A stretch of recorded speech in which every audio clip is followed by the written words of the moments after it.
Welcome to Miss Michelle's Storytime. Today's book in our Storytime Advent Calendar is Christmas Magic.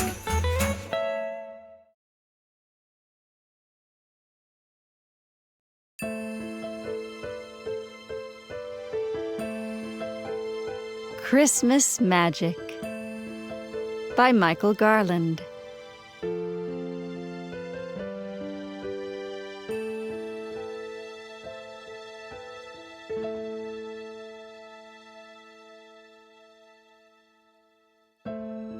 Emily had always loved Christmas Eve, but this year something about it felt different. She couldn't tell quite what. Maybe it was the way the snow glittered and danced as it drifted down from the sky. It seemed to her that the snowflakes had never been so perfect. She watched the boy who was moving in next door. He seemed too shy to even say hello. A new friend would be nice, she thought.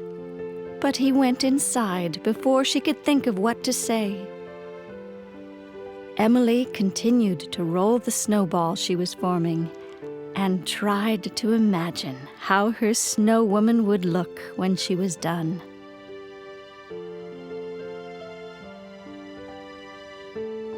She must have just the right name. Something fancier than mine, Emily thought, as she balanced 2 more snowballs on top of the first one. I know. I'll call her Katrina. With an old coat and hat from the attic, a carrot from the pantry, and some coal from the basement, Emily set to work. When she finished, she stepped back to admire her snow woman. Good night, my beautiful Katrina, she said softly. It's getting late, and I still have things to do. Once inside, she carried her gifts, already wrapped and ribboned, to their place under the tree. Emily had finished her Christmas shopping weeks ago. She had picked out something special for Mother, Father, her cat Ginger, and Max, her dog. Next, she lifted the delicate angel choir from a cardboard box and carefully placed each figure on the round table. She glanced with anticipation at the empty stockings and then went upstairs to her room.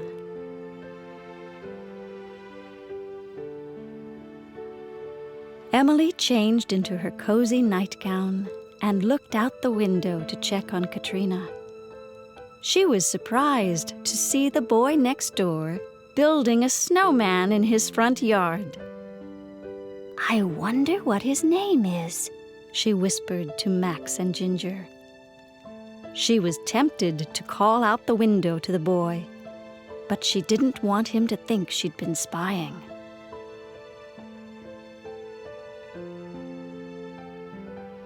Mother and Father tucked her into bed, turned out the light, and closed the door. But Emily was still wide awake. She couldn't help thinking about Katrina again. She climbed out of bed and crept to the window.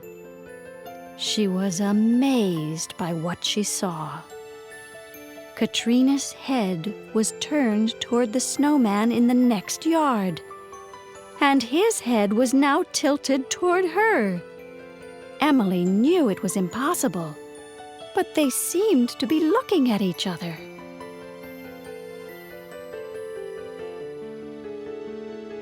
Suddenly, Emily heard strange noises coming from the hall. She peeked around the door to see Ginger and Max merrily meowing and barking out jingle bells. How can this be? Emily gasped. A movement at the bottom of the stairs caught her eye.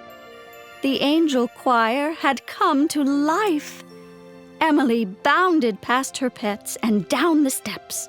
The angels flew in circles and loop-the-loops, in and out of every room. Emily followed one of them right into the kitchen.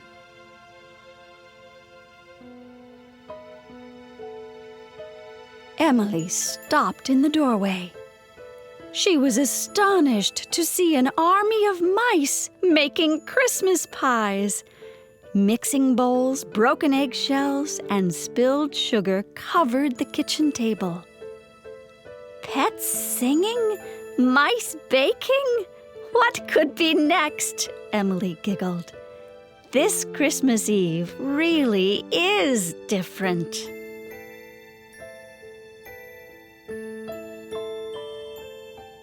From the kitchen, Emily went into the parlor.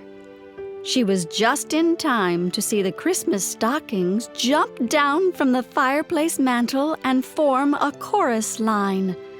With each kick, they spilled more of their goodies onto the floor. Then the Christmas tree started to spin slowly as if to join in.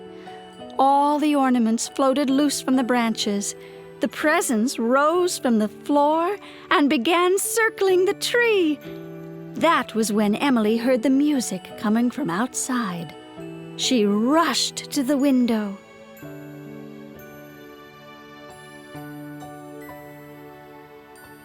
Katrina and the snowman weren't just looking at each other now. They were turning into real people. Of all the magical things Emily had seen, this was by far the most amazing. The snowman walked over to Katrina and bowed. She answered with a graceful curtsy.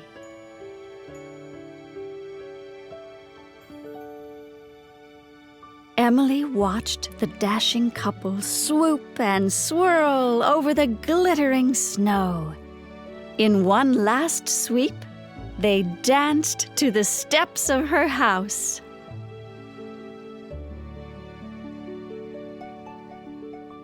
Emily heard a light knocking and ran to the door. She was so excited she could hardly open it. There stood Katrina, radiant in her snowy gown. Emily smiled up at her. "Hello, Emily," said Katrina. "We thought you might like to come outside and dance with us." Emily nodded eagerly, then quickly put on her hat and coat, mittens and boots.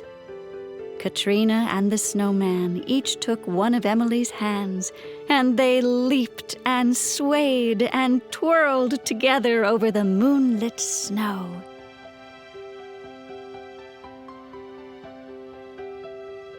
When the snow stopped falling and dawn was near, Katrina looked up at the brightening sky.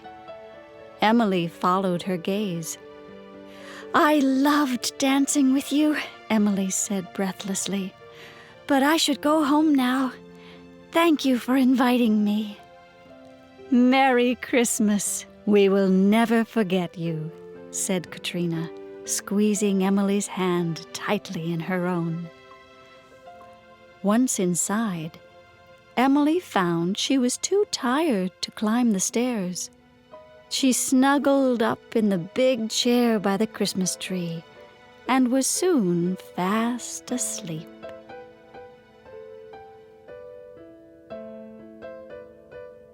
The next thing Emily knew, she felt a gentle shaking. She sat up and looked around in bewilderment. The stockings hung peacefully above the fireplace. The angels stood exactly where she had placed them.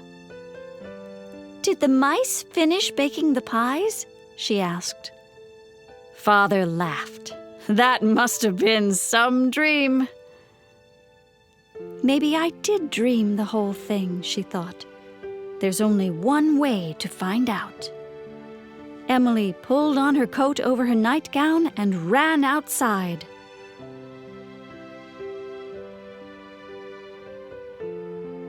There, side by side on the sparkling snow, stood Katrina and the snowman. The boy from next door was there too. "I can't believe it," he whispered. "How did my snowman get all the way over here?" Emily grinned at him. "It was the Christmas magic," she whispered back. Katrina and the snowman didn't say anything, but Emily was sure their smiles were even wider than before.